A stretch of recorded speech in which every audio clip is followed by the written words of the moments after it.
In the previous video, we looked at how to create a variable speed effect using Retime Frame.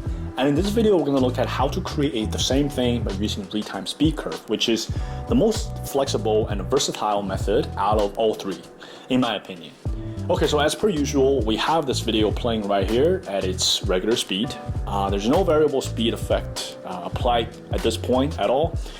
And the first thing we're going to look at is how to bring up the Retime Speed Curve itself. And to do that, we're going to right-click this video. And in the menu, we're going to go ahead and select Retime Curve. And as you guys remember from the previous video, this by default gives us Retime Frame. Now to switch to Retime Speed Curve, all we need to do is go to the drop-down menu next to Retime Frame. And in the drop-down menu, we're going to check Retime Speed and uncheck Retime Frame. So this will allow us to only look at the Retime Speed Curve. Okay, perfect. So now if we hover over the curve itself, you'll see that it tells us right now the video is at 100% speed, so which is just its default speed. And I'm also going to go ahead and bring up Retime Controls as well, because as you guys will see down the road, that any sort of change that we apply through Retime Speed Curve will also be reflected under Retime Controls as well. So I think visually this is much better for us to see the changing effect that we apply through Retime Speed Curve. Okay, so perfect. I'm also going to go ahead and now set up a control point using keyboard shortcut Option key and click. This will allow us to set up a control point, and a control point, it functions very much like a speed point. It's very important to kind of allow us to determine which part of the video we want to adjust the speed. So this is one of the most important things to learn in the Retime Speed Curve. I'm going to also go ahead and set up another one here, and it works exactly the same. Using keyboard shortcut, Option key and click. Now to adjust the speed, we're simply going to adjust the segment that are between control points and not the control points themselves. So this is one big difference compared to Retime Frame. So when we bring up the segment upwards, as you see, we're now increasing the speed of this video for this part of the video. Perfect. But as you also see that right now, actually it's capped 300%. We can't move past that. The reason is because the system, by default, somehow it only caps us at 300%. And so the good thing is that there's a very easy way to move beyond this. All we need to do is simply, hover over it and swipe right. And now we can set it to a limit that we're comfortable with. And if we come back to the segment now, bring it up again, you'll see that we can easily move it beyond that 300% limit and to a much higher, much faster speed. Okay, so now if we bring down the segment, it works the opposite. It will slow down the video. And as you can see, just by looking at this part of the video, we actually already created a pretty basic variable speed effect. Okay, so cool. So now the next thing we're gonna look at is actually, when one speed transitions from to another, sometimes that frame at which the transition happens, you're not happy. You may be thinking, I want this to transition at a much later point or a much earlier point.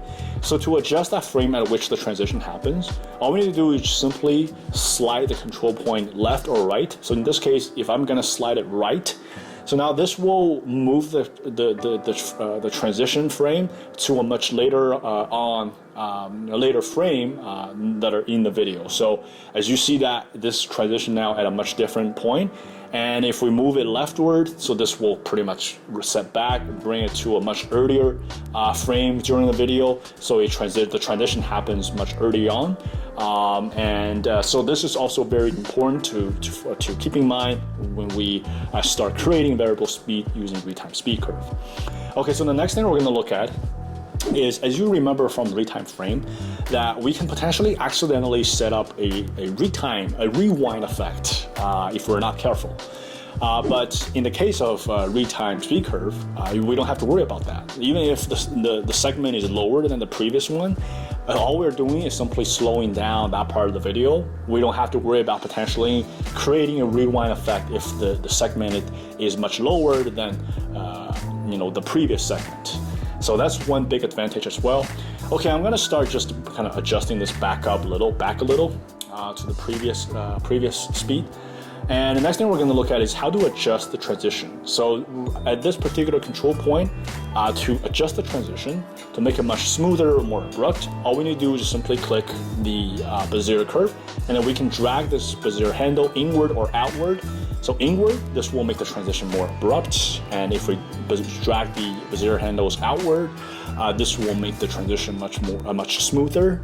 So this works exactly like how it works, under Retime Frame. So there is no difference here. We're gonna also go ahead and adjust the first control point as well. Again, just to click the Retime curve, adjust the Bezier curve, adjust the Bezier handles, and now we have a much smoother transition for both control points. Okay, so next thing we're going to look at is how to use delete button to delete the control points. Simply select the control points and hit the delete button. That will allow us to delete now all the control points. Perfect.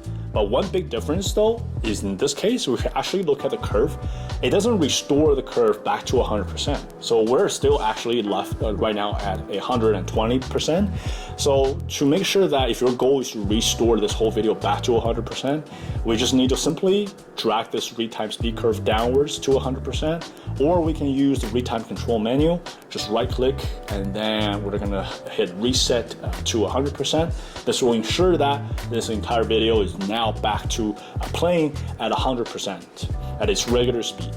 Okay, perfect. The next thing we're gonna look at is how to, bring everything together, and then walk through one example of how to create a variable speed effect using retime speed curve.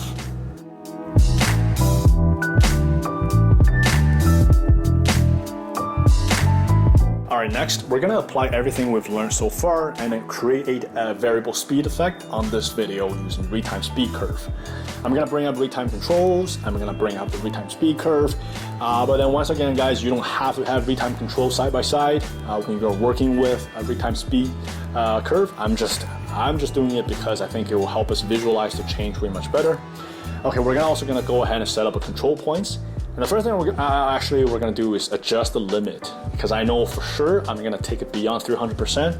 So I want to really drag this curve, drag the limit, change the limit to much higher beyond 1000. We don't need to go crazy, but I think this is good enough. Okay, so now the first part of this segment of the video, I'm going to bring that segment up just a little. I don't want this to be too fast. And then this middle segment, the second segment here, we're going to make it much faster. So we're going to just bring this up a lot more. That's perfect. And then the last part, we're going to slow down the video clip. So this will really give us it will kind of wrap it up and really nicely give us a really good variable speed effect, very dramatic speed effect. Okay, perfect. Now, if we go ahead and play this video right now, the speed-wise, I think it's okay, but I'm definitely not happy with the transition, the frame at which the speed transitions.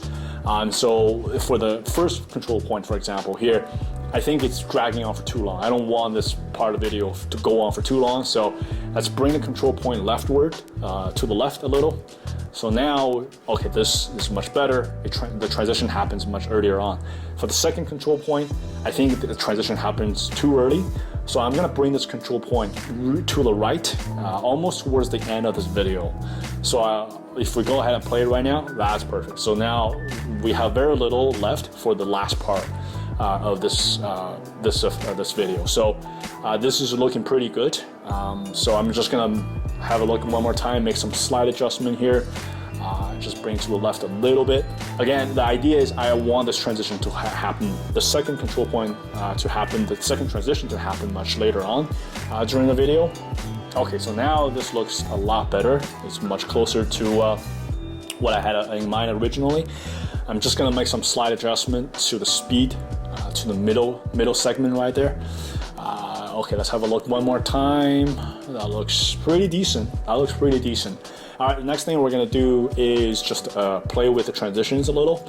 I'm gonna go to the second control point, bring up the Bezier curve, drag the Bezier handles outward a little. I want this transition to be much smoother. Right now it's too abrupt, so I'm gonna bring the Bezier handles outwards a lot so that the transition is gonna be much smoother compared to before.